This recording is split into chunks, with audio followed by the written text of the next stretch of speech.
hay-adda magaceega loo soo gaabiyo SSWC ayaa maanta deeq lacageed guddoonsiisay 30 haweenaa Sakariye Maxamuud Timacade mar kale waxa uu warkan inooga soo diray magaalada Muqdisho. 30 haween oo ka mid ah dumarka ganacsiga yar ku haysta duleedka iyo gudaha magaalada Muqdisho ayaa maanta hay-adda SSWC waxay ugu deeqday lacag dhan calaa qofkiiba $500 waxaana lacagtaasi u wakiishay bixitaankeeda hay-adda Hormuud Foundation oo sanad walba sidaan oo kale ugu deeqda dumarka haysta ganacsiga yar ee ku nool guud ahaan magaalada Muqdisho. dadka madasha goobjooga ahaa waxaa ka mid ah gudoomiyaha degmada Hodan iyo mas'uuliyiin ka socday hay-adda Hormuud Foundation. Amina Xaaji oo ah gudoomiyaha hay-adda SSWC ee fadhigeedu yahay magaalada Muqdisho iyo mid ka mid ah mas'uuliyiintii ka socday hay-adda Hormuud Foundation ayaa si wadajir ah uga wada hadlay warbaahinta. waxaan rabaa horta marka hore inaan u mahad celiyo hay-adda Hormuud Foundation oo runtii si joogto ah noo garab qabata. waxay ka mid tahay xarumaha ay wax ka siiyaan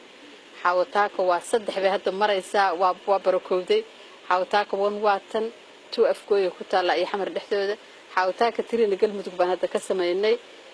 insha Allah waa socon doonaa marka hadda waxaan bilaabaynaa dadka in lacagta la guddoonsiiyo maanta barnaamijkan wuxuu noqday marka barnaamij gaar u ah ayuu noqday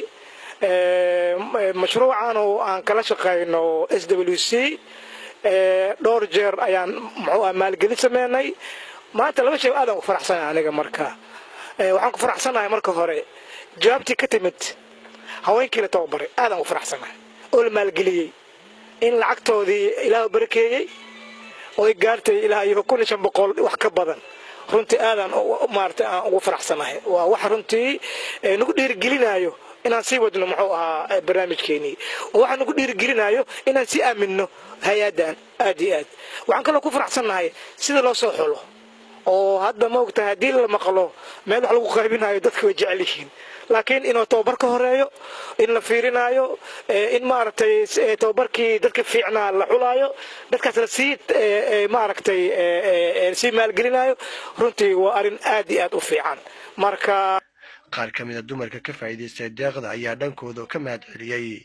hay-adda Hormuud Foundation iyo hay-adda SSWC oo lacagtaasi loo wakiishay inay siiso dumarka ganacsiga yar ku haysta magaalada Muqdisho. ani waxaan ahay gabdhihii ayagoo dhibaataysan markii hore la keenay xaruntan xawtaako oo maxay daawo iyo wax walba lagu kacay annaga waana la soo waxay harqaaman aan shanil ka siiyay dhar dukaamankayni wax walba ku siisaysanay dharay ahayd feeraan ku darnay shaatigii maxay $3 3 kun oo ku shilin Soomaaliya ku feerayna sarwaalka 3 kun oo ku feerayna maxay ahayd korintooyin ku xiranay maxay ahayd transport dad badan oo ehelada aan ugu nool walaalahayna oo transport uga bixinaa oo jaamacada dhigto. Zakariye Maxamuud Timacade, Universal TV, Muqdisho.